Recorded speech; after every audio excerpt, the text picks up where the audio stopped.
ខ្ញុំតាម អ្នកឯងយកអីមកសងកុមារីភាសឹកនិយាយថាពេលឮក្របផ្ទុះខ្ញុំមិនហ៊ានរត់ចោលម៉ែទេខ្ញុំយំតាមផ្លូវព្រោះខ្ញុំនឹកស្រណោះឪដែលនៅជួរមុខឮហើយឈួតទឹកភ្នែក កាលថ្ងៃទី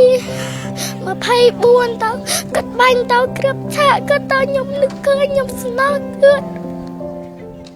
នៅព្រឹកថ្ងៃទី12ខែធ្នូឆ្នាំ2025នេះក្រសួងព័ត៌មានបានបង្ហាញពីបទសម្ភាសន៍មួយបញ្ជាក់ពីស្ថានភាពជនភេសឹកដែលបានជម្លៀសមកកាន់ទីទួលសុវត្ថិភាពក្រោយយោធាថៃបានបើកការបាញ់ប្រហារយ៉ាងអមនុស្សធម៌មកលើកម្ពុជាមិនគិតពីជនស៊ីវិលដោយមកទល់នឹងថ្ងៃទី12ខែធ្នូឆ្នាំ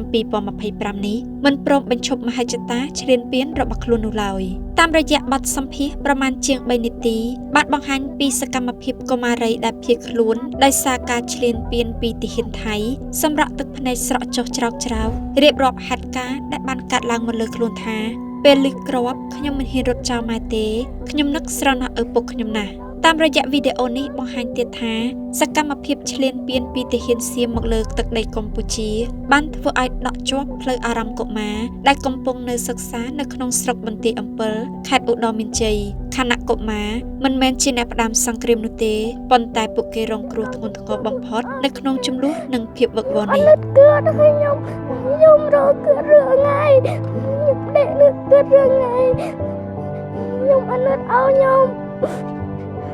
ខ្ញុំជូនពរឲ្យគាត់អង្គអាចក្លាហានមានសុខភាពល្អសំណាងល្អ